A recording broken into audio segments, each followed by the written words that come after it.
Good day once again, students. Welcome again to an exciting educational video today. This is Dr. Luisito Masanga at your service. Shout out and thank you very much to those students from Luzon, Visayas, and Mindanao who are faithfully and consistently watching my educational video. To these students, a warm round of applause to all of you. Mabuhay!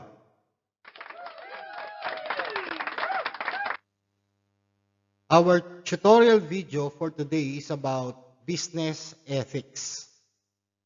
And our learning outcomes at the end of the tutorial video, students will be able to understand what is business ethics, what are the types of ethics, and students will comprehend and understand the different and important and relevant issues concerning about business ethics.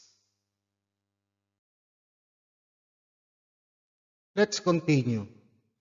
What is business ethics? This is a very sensitive and critical subject matter because I'll give an example. Here in the Philippines, if all our public servants have business ethics, there will be no graft and corruption. Business ethics is knowing what is right or wrong in the workplace and doing what is right. However, it's a simple definition, but very difficult to implement. Why? Because, like for example, in PhilHealth, top executives who are leading the organization were accused of graft and corruption because of scams. That's why they were all relieved in their positions. Now, let's discuss business ethics, doing what is right, knowing what is right in the workplace, and implementing what is the best for the organization, for its employees, for its stakeholder. However, it's very difficult to implement. By definition, business ethics are the moral principle that act as guidelines for the way a business conducts itself and its transactions. That is why a large or multinational corporation, they have an ethic program. It's like, professional people from engineers, nurses, lawyers, doctors, financial advisors, these have, professional ethics, and they are sworn to implement what is right in their career. However, it is very difficult to implement because there is a bait that is luring you to commit unethical procedures and transactions. Example, there is company A and there is company, let's divert to a public in DPWH, Department of Public Works and Highways. A lot of current events is evolving right now because some of the congressmen were involved in graft and corruption inside DPWH project. So, again, it is graft and corruption.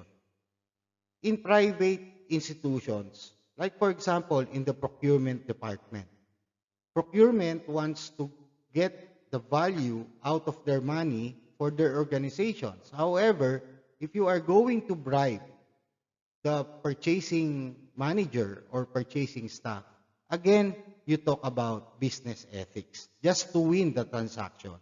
So that's why business ethics is a very sensitive and critical subject matter. Now, why is this being taught in good governance and social responsibility? It is simply because we want to impart students to follow and mold that character, that whenever you are inside the corporate world or organizations, business ethics should be a norm, should be a conduct, a culture that is intrinsic in yourself.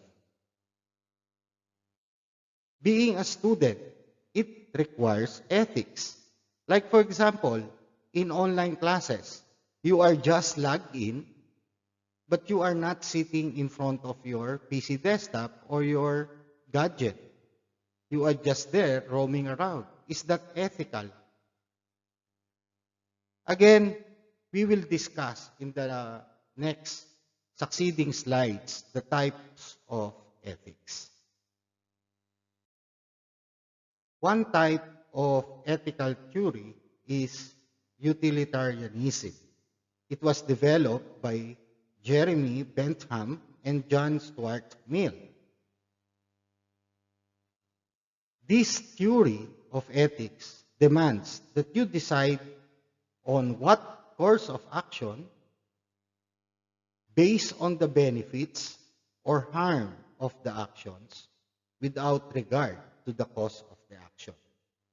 Let's take, for example, a hostage situation.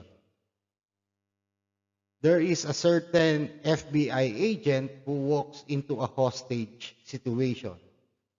Probably, let's assume that there are 20 hostages, and the FBI agent was told that if he shot one hostage, he will save the lives of the other 19 hostages. Utilitarianism would happen and support the NBI killing one hostage because the other 19 lives are a greater benefit, regardless of the fact that the cost would be one person's life. That is a concrete example of utilitarianism. The next theory is deontology. What is this?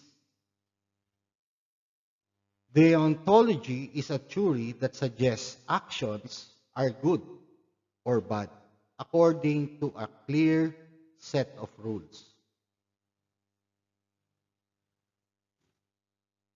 Its name originated from a Greek word, deon, meaning duty. So actions that obey these rules are ethical, while actions that do not are unethical.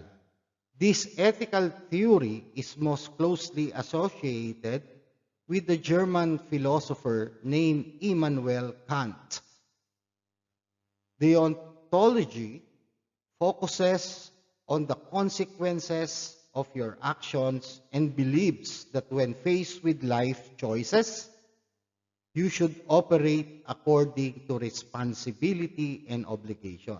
For example, if a man steals 3 loaves of bread and a gallon of milk to feed his family, it would be supported by deontology theory because of the moral responsibility and obligations of the man to care for his family. But the means that does not justify the end, meaning to say, you will rob a bank and then you will justify that you want to feed your family or establish your own business and you will not repeat robbing the bank. That is deontology. The next one is virtue ethics.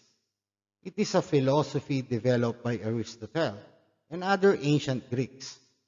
It is the quest to understand and live a life of moral character. You know, students, sometimes there are two applicants. If everything is equal, the denominator will be the character. You are going to be background checked, and they try to trace back and want to identify and qualify your moral values and character. That is the differentiation. If both are equal in terms of experience, education, and many more. So that's the bottom line. It looks at a person's individual character. That's virtue, not necessarily his actions. More on the character. When observing an ethical position, the virtue theory considers the person's reputation and purpose of committing the act. Let's try to take an example. For example, if a high school student is temperate, modest, witty, and intelligent, and this student plagiarized on a class writing assignment, the virtue theory would analyze the student's past personality, traits, and interpersonal skills in order to determine whether the student is truly guilty or not. In other words, your perspective determines your views. So that is the virtue theory or virtue ethics theory. Let's go to this next ethical theory, which is relativism. It is a theory that deems moral obligation and belief to be based on the individual environment. So, it is a theory of knowledge or ethic which holds that the criteria of judgment are relative, varying with the individual, time, belief, and circumstance. Let's take an example. There are other cultures that cannibalism is considered a taboo, while in other culture, the act of consuming other human flesh is acceptable as a sacrifice or ritual. That is one example of relativism. So, this theory determines morals and ethics according to the society that is being observed. This theory argues that every society and culture believes differently, and thus each culture must be evaluated according to its particular cultural patterns and influences. Example, a person brought up to Christianity or Christian will probably see things in the Christianity perspective, while a person brought up a Muslim will probably see things Islamically. So one person views abortion as immoral. Another perspective or views it is perfectly legitimate. Therefore, no one is right or wrong. It is just one's perspective or viewpoint. That is the theory of relativism. Kantian theory was developed by Immanuel Kant. The basic summary is this. Immanuel Kant believed that certain types of actions, including murder, theft, and lying, were absolutely prohibited. even in cases where the action would bring about more happiness than the alternative. Now, in Kantian theory or of ethics, there are two questions that, you know, we must ask ourselves whenever we decide to act. Question number one: can I rationally will that everyone act as I propose to act? So, if the answer is no, then we must not execute the action. Question number two: does my action respect the goals of human beings rather than merely using them for my own purposes? Again, if the answer is negative, then we must not perform the action. That is the Kantian theory. And Immanuel Kant believed that these questions were equivalent to his theory. And for this tutorial video, these are our references or review of literature. Thank you very much for listening. Thank you for subscribing, liking, and sharing the channel to others. Till next time, always keep safe, and thank you very much for watching and listening.